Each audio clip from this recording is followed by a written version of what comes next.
I'm Maxx Sterling. Welcome to Larpgasm. Today we're going to discuss something very near and dear to my heart. Because I'm a rogue, I am many times cast into the role of assassin. Now, as a matter of fact, at one of my games I play, I actually run an assassin's guild. So, today we are going to discuss not mixers, poisons. So, your game may or may not have a system for poisons in it. Now, when it comes to poison, you have to be very careful. A lot of people have food allergies, and there's no way to really know what people have and don't have. So you're best off to stick with some simple basics. Salt. Salt is basically a go-to. Sugar may be in small quantities, but salt's probably better. Vinegar. Vinegar, that I know of, no one has a vinegar allergy. So vinegar and salt are two good ones. Hot sauce, yes, it can work. Lemon juice. Now, don't ever use grapefruit juice because grapefruit juice can interact with a lot of drugs people may be on, but lemon juice should be okay. The best thing to do is to talk to the people at your LARP. You're going to need to have the people who run the LARP. If they have a poison system, they should have already done the homework on this, but make sure you know what allergies people have and what is good to use. A lot of people may still get offended if they put something that's like a meat product in their body, so avoid meat products. But mostly, if you do a sea salt or if you do an organic vinegar, I don't think most people are going to complain. But you need something that people are going to know is in their food. Lemon juice is sour, they're going to know. Hot sauce is hot, they're going to know. Vinegar is vinegar, they're going to know. Salt, if you just smash whatever they're drinking or eating with salt, they're probably going to know. You wouldn't put salt in a beef stew, but salt in a glass of their wine or salt in a glass of whatever they're drinking, Kool-Aid or whatever, they're going to know. I would suggest probably liquid for liquid, solid for solid, but solids can work in liquids. Just be aware they take a little bit of time to dissolve and are going to be pretty obvious if they happen to look in the bottom of the glass. If you get something like vinegar in their drink, they're never going to know until they drink it or smell it. Hopefully, they just throw it back fast enough. Anyways, this is what we're looking at. If you have a system for poisons in your game, the main thing is just be aware of people's food allergies and aware of their dietary requirements. You don't want to give vegans meat, so on and so forth. You don't want to give someone on certain medications grapefruit juice. You don't want to give someone who's diabetic, a huge dose of sugar. So just try to be aware of that stuff. And if all else fails, don't actually use something in the food. Just use tags or stickers or have a marshal present. You tell them you're going to put it in there and they let them know what happens, so on and so forth.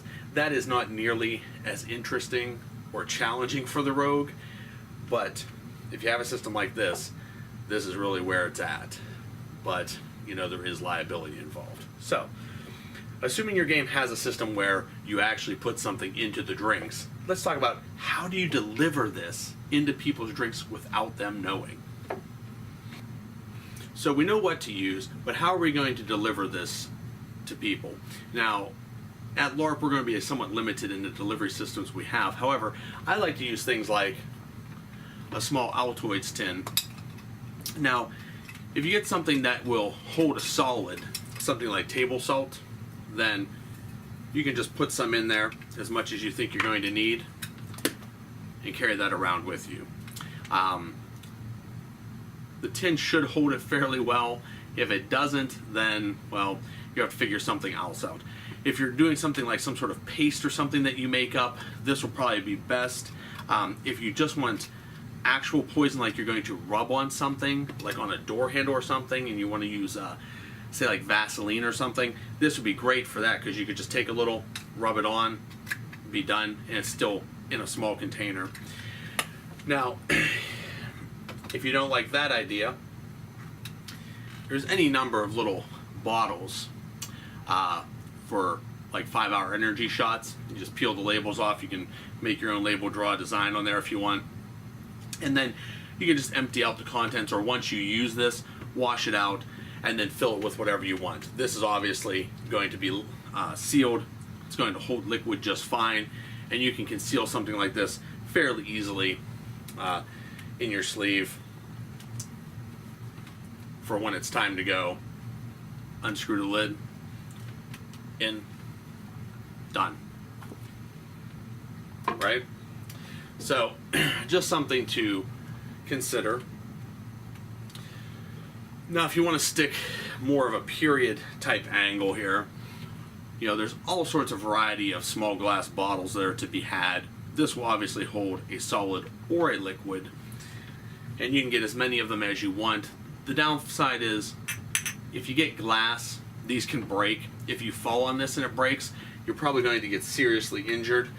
I would probably stay away from glass if you have the option.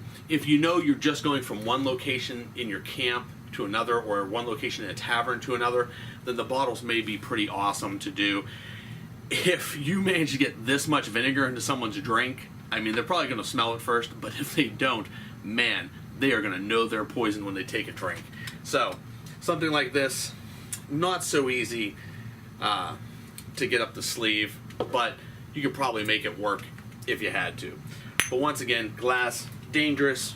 They make plastic versions of these, but, you know, that's up to you.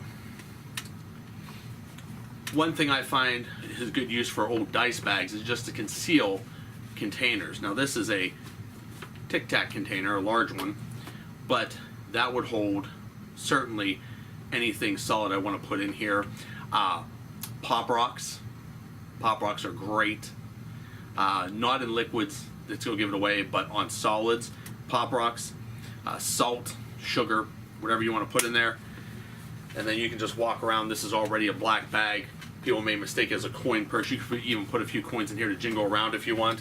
When you get to where you're going, squeeze it up, conceal it in, done. Same goes for glass bottles. If you do have a glass bottle and you want to conceal its nature, place it inside one of these small bags.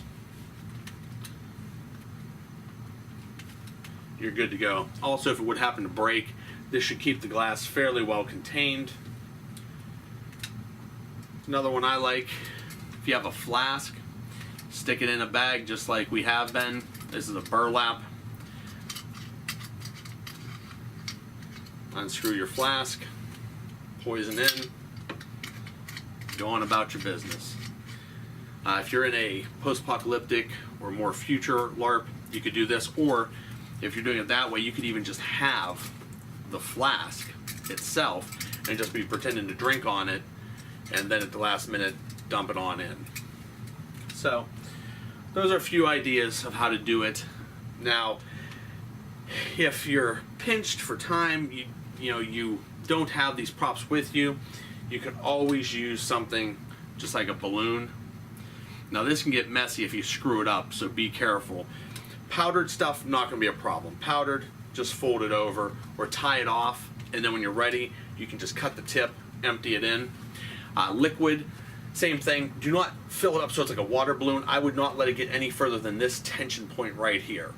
Okay? And then seal it off, tie it up, whatever. You can always cut it off, or you can just pinprick it, and then, like a cow's udder, if you've ever milked a cow, which you probably haven't, but you're just going to squeeze it on into the container. Done. I'm Maxx Sterling. Thank you for watching this video. Please continue watching part 2.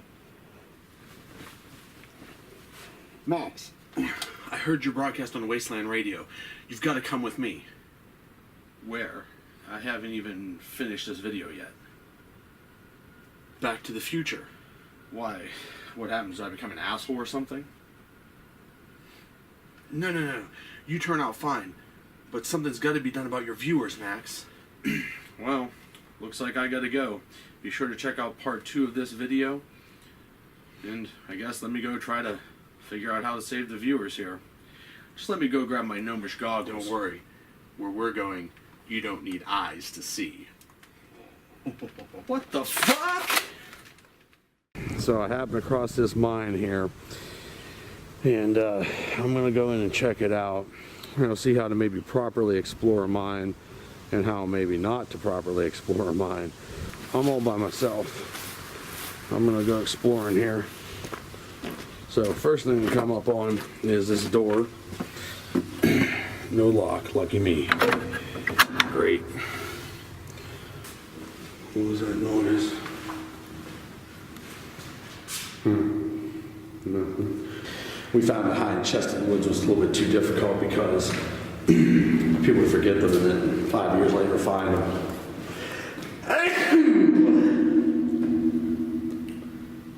Nothing like giving away your position.